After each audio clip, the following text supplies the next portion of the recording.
Welcome all to another episode of Depot's Den. I am your host, Evan Pasquale, and I know I I have not been doing these podcasts the past 2 weeks. I don't know why. I said I was going to do one last week, and I completely forgot about that. So for those of you who like listening to Depot's Den, feel free to be like, if you want to be mad at me, you can be mad at me. That's totally okay. But I finally am like, all right, Evan, you need to start doing podcasts again, or you need to, especially after a big win like this. And this is where we're going to start off. Bills back in the driver's seat. Wow.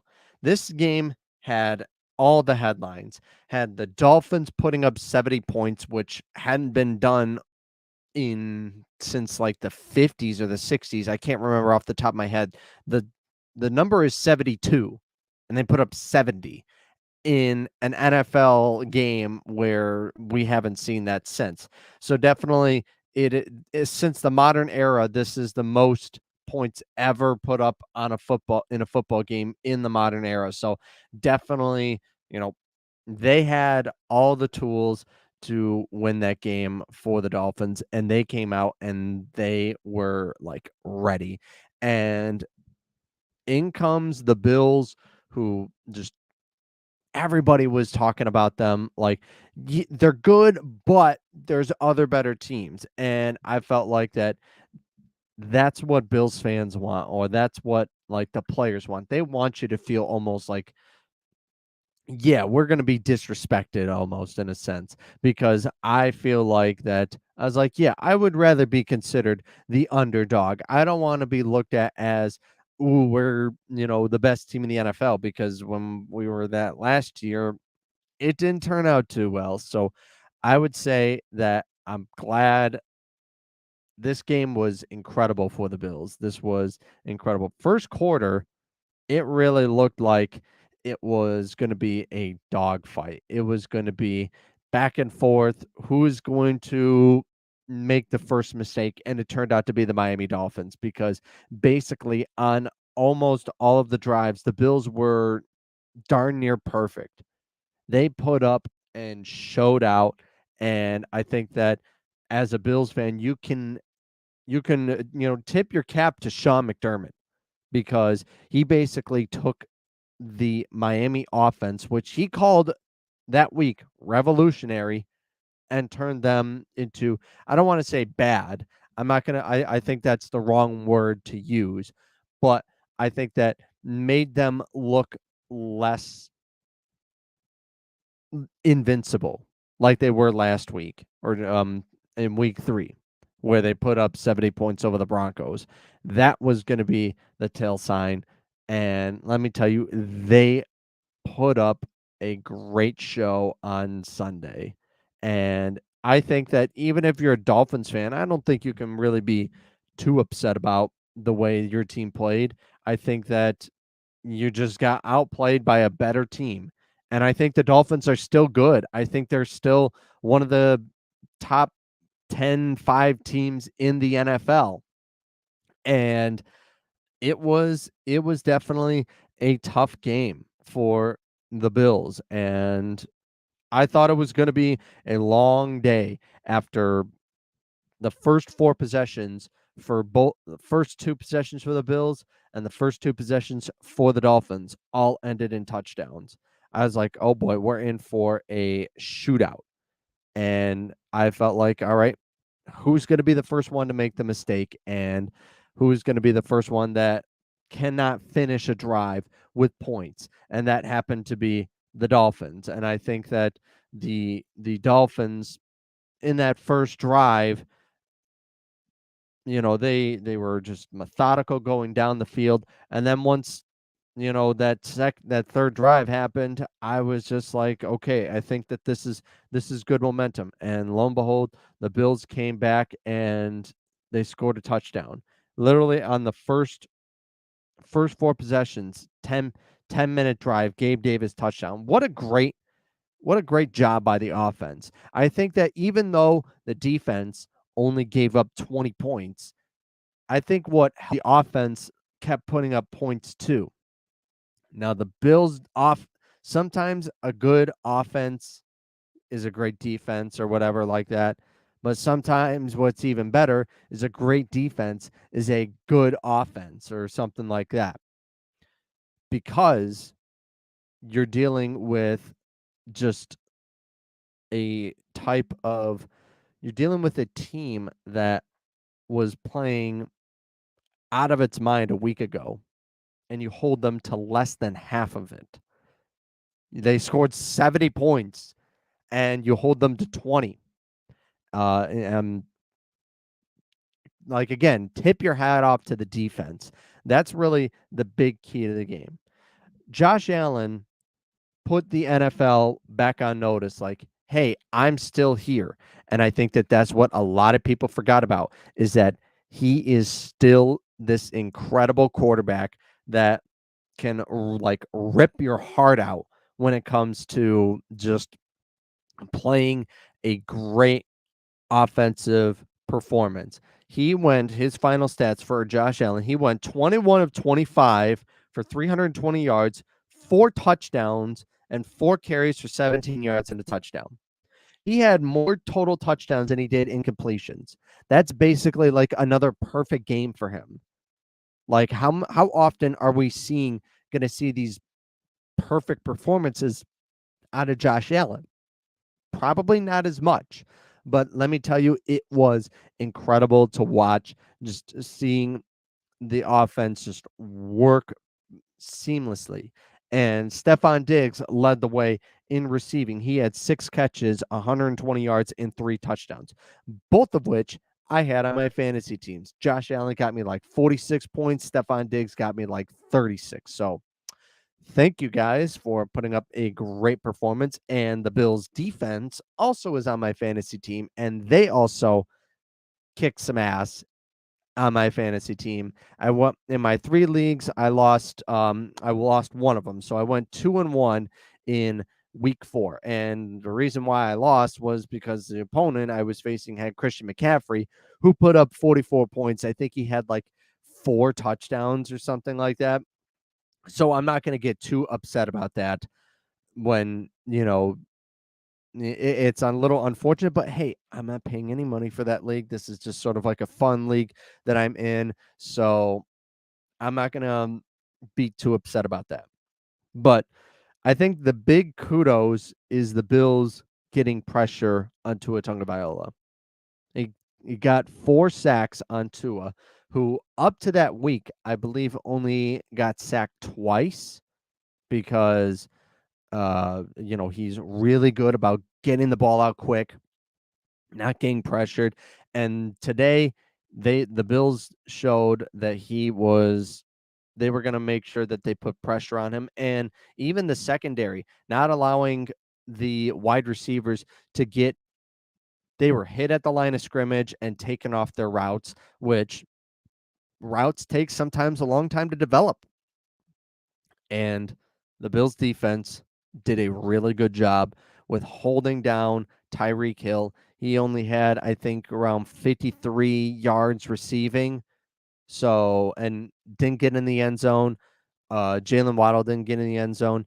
The stop in the running game was a bit concerning, but the game was so out of hand that it got to the point where the Bills just the Dolphins, they had to start throwing the ball because there's nothing that they are able to do basically to keep up with the Bills offense, because basically the way that you got to score is basically by putting up points. I'll read some comments. So from Joey, it says the Buffalo Bills are finding a way to put together, I think he meant to say 60 minutes of football. Yeah.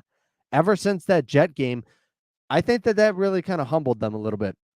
I think that it was definitely tough, and I already see that Joey has put out a couple comments. It was a great all-around game. I just wish we didn't have to lose Tre'Davious White, a big part of our defense. Absolutely, and that's what I want to get to next. Losing Tre'Davious White was huge, huge. I say that he is literally one of the best, if not the best player on that defense. Maybe besides Matt Milano, because Matt Milano might be the best player on that Bills defense. So that was probably the tough thing. But I think that the Bills have gotten through without Tre'Davious White because now they have Dane Jackson, who is a great corner, and you have Kyrie Elam, who hasn't played yet. I think that he's still good, but I think that they're just better players. That's really what it comes down to, is that there are better players at cornerback. So I expect Kyrie Elam to now be in the lineup the rest of the way. I wouldn't be surprised if the Bills try to make a trade for a corner just to have kind of like as a depth piece. You still have Cam Lewis, who is a solid cornerback, could be even a solid backup safety. And heck, even without Jordan Poyer, the Bills defense looked incredible.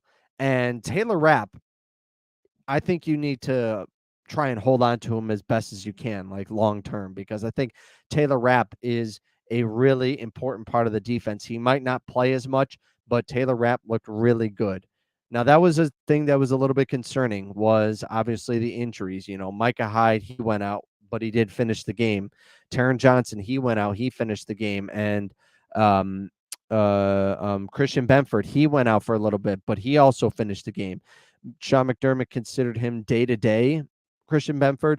So I wouldn't be surprised if possibly the starting cornerbacks for today are for Sunday would be Kyrie Elam and Dane Jackson. Could still be Christian Benford. I would say that. So I wouldn't be surprised there. So I think that for me, as of right now, just keep working at it. Honestly, the defense, that was probably the big thing, was how well they played, and hopefully they can be healthy enough to be able to play against the Jaguars. And also think about this: they got so much pressure on Tua, and he did not, and the Bills did not have Von Miller. Think about that. Greg Rousseau and Leonard Floyd have been playing incredible these first few weeks of the season. And I am super excited about what I've been seeing from Greg Rousseau. I think he's starting to, he can have that breakout year where the Bills do end up signing him. And I think that he is going to be with the Bills long term because he has looked really incredible. I think that that's what has been really important to, the Bills just being able to stay in games and close out games. If there's going to be those closeout games, I think Greg Rousseau could be a closer. Now you got Von Miller, who is your primary closer.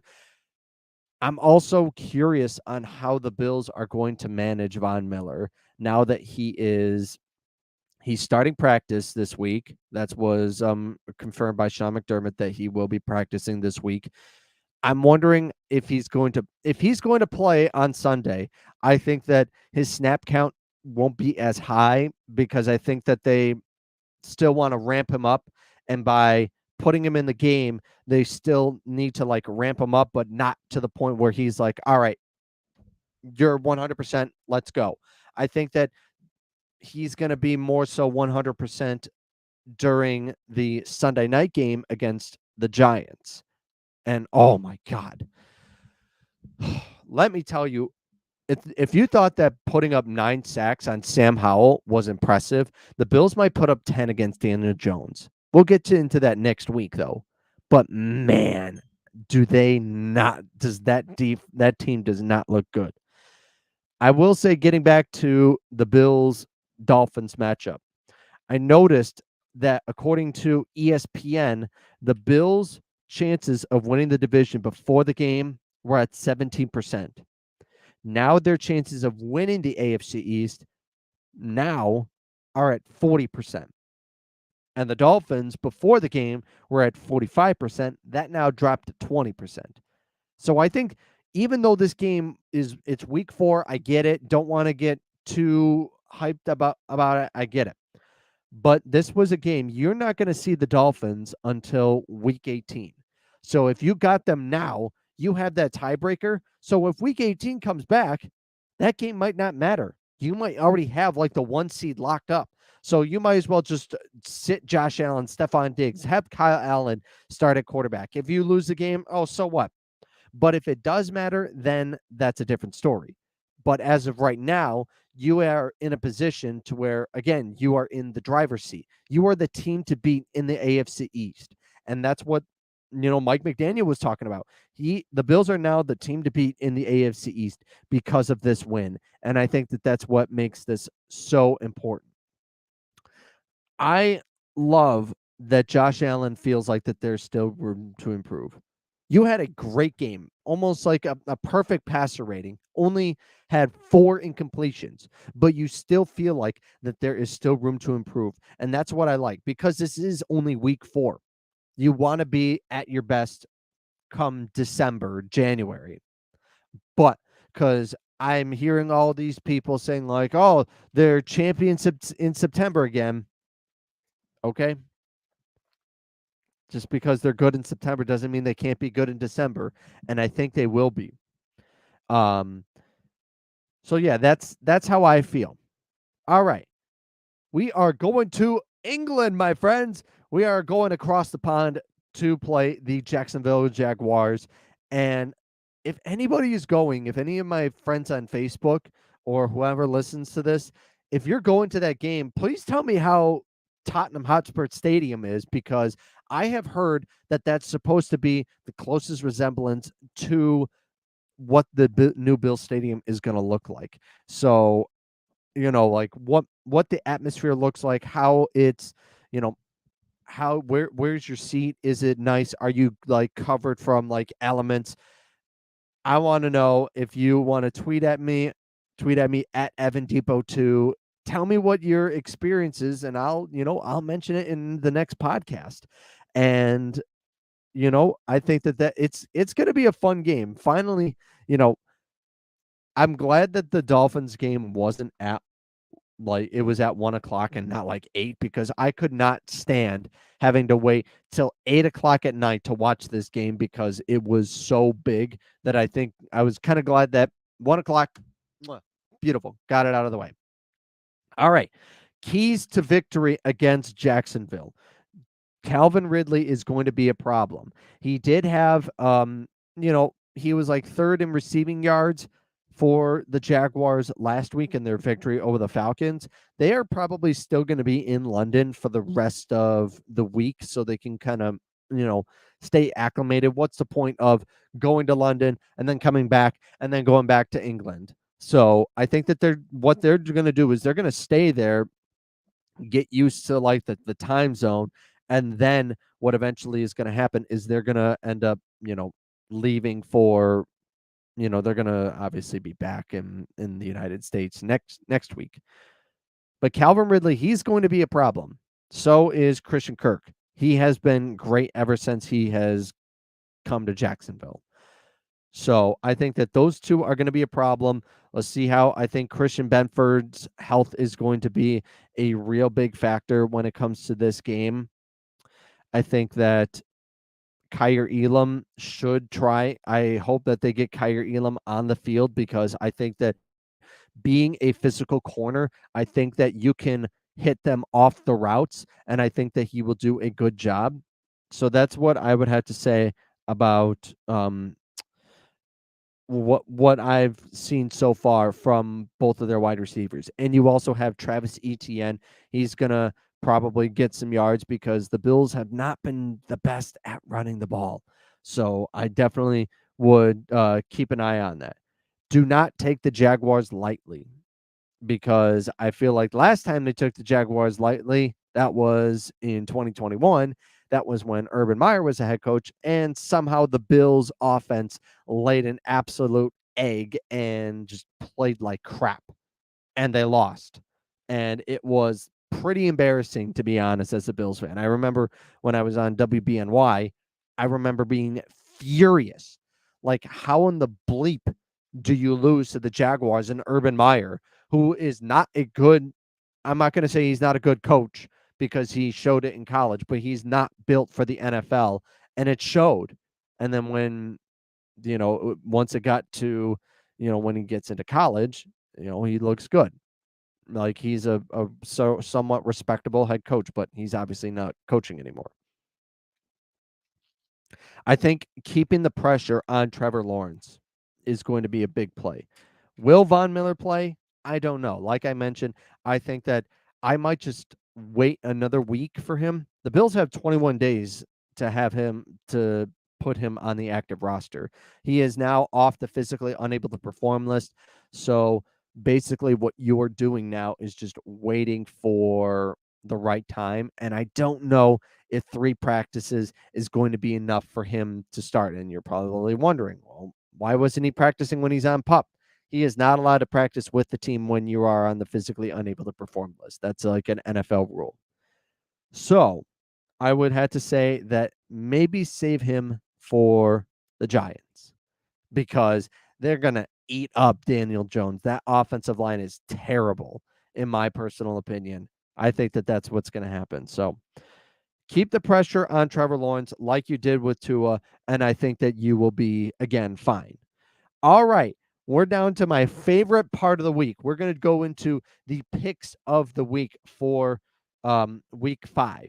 And we're going to start off with the Bills-Jaguars game. I already mentioned my keys to the game, and I'm going to pick the Bills to win because right now the Bills are, they're looking great. And, the Jaguars, they're a little, iffy, so-so, I would say.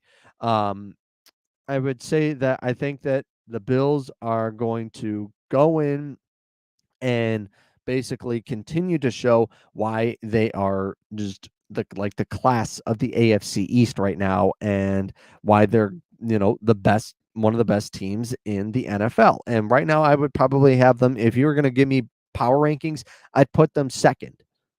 Even though there's 2 undefeated teams, the 49ers have looked great, and the Eagles are, they're a little suspecty a little bit. So I would have to go with the Bills at 2 behind the 49ers at 1. All right. Bears at Commanders. I've given up on the Bears. I was just like, they look good. They look promising for the season, and they have just not shown it. I'm going to take the Bears to win over not the Bears. Oh my goodness. I'm saying I'm going to take Washington to beat the Bears in this matchup. So, and next week I will go through all of my picks, see what I got wrong, what I got right, and we'll go through there. I have the Texans over the Falcons. CJ Stroud has looked really good so far in the first few games. He's on pace to break the rookie passing record. So, and I don't think he is, knock on wood for you Texans fans, he has not thrown an interception yet. In his first over 300 pass attempts, something like that. So I like the Texans in this game. That's who I'm going to go with. All right. Panthers at Lions. I think that the Panthers still have room to grow. So I'm going to go with the Lions in this one. I think right now the Lions are the team to beat in the NFC North. They have looked great. They showed it. They've shown it multiple times. I'm going to go with the Lions in this game. Titans Colts. This was a tough one because I feel like Anthony Richardson and the Colts and Shane Steichen, I believe, have shown promise. But I'm going to go with the Titans on this one. I think that just based off of how well, they put up, they only allowed the Bengals to get 3 points. So I'm going to go with the Titans on this one. Giants at Dolphins. The Dolphins are going to bounce back and they're going to win and maybe win pretty big. I don't know, but I think that the Dolphins are still a good team and the Giants are just not a good team. So I'm going to go with the Dolphins on this one. Saints at Patriots. The Patriots also look like an absolute terrible team. I'm going to take the Saints in this one. And plus, you've already lost Matthew Judon for probably most of the season. So I'm going to go with the Saints in this game. Ravens at Steelers. This is a pretty interesting game. I think this could be a defensive battle, but also I think about whose offense is going to be better. And I think the Ravens offense far outnumbers the Steelers offense. I'm going with the Ravens in this one.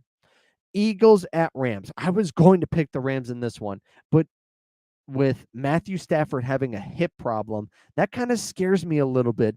So I'm just going to stay away. I think and the Eagles are still really good. I'm going to go with the Eagles in this game. Bengals at Cardinals.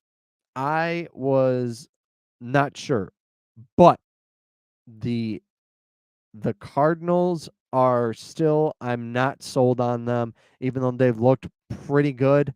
I'm going to go with the Bengals on this one just because I feel like there's too much talent on this team for them not to beat the Cardinals. All right, we got the Jets at the Broncos. I think this is going to be a defensive battle, or I mean, the Broncos offense has looked really good. They finally got their first win over the Bears. But the Jets offense, I'm still not sold on them. So I'm going to take I was originally going to go with the Jets, but I'm going to go with the Broncos on this one.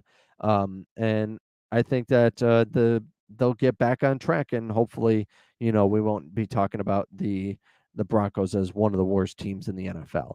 Chiefs at Vikings. This is going to be a fun one, I think. But I'm going to go with the Chiefs on this one because I think that they still have there's still so much there for the Chiefs, and the Vikings have not really looked great. I mean, offensively they've looked incredible, but who's going to win the shootout? I would pick Patrick Mahomes over Kirk Cousins right as of right now. Cowboys 49ers. This is going to be this is the game of the week, and I'm glad it's on Sunday Night Football, and this is going to be my upset. I'm going to choose the Dallas Cowboys to go in to San Francisco and beat the 49ers. That's my upset. And then your last game of the week, Packers at Raiders. I am not sold on Jordan Love and the Packers, so I'm going to go with the Raiders on this one. I think that Jimmy Garoppolo will be back and will be ready to rock and roll for this game, and that's who I have. So, all right, that's going to do it for this episode of Depot's Den. I hope you guys are not mad at me for missing the last 2 weeks. I'm super excited to be back, and we're going to make sure that we do this every Tuesday. The Sabre season is going to be coming up soon, so I'll start incorporating the Sabres. They've looked pretty solid through the first couple days, like the first couple weeks in preseason. Will Zach Benson end up making this roster? He might, but you're not sure yet. So we'll have to see for then. For now, we'll talk to you next time. I have been Evan DePasquale. You have been watching or listening to this episode of Depot's Den. I hope to see you guys next week. And if you have any questions that you want me to answer, leave it down in the comment section on this video, or you can tweet at me at Evan Depot 2. That's EVANDIPO 2. And we'll talk to you next time. For now, I will see you next week. Have a great day, everybody.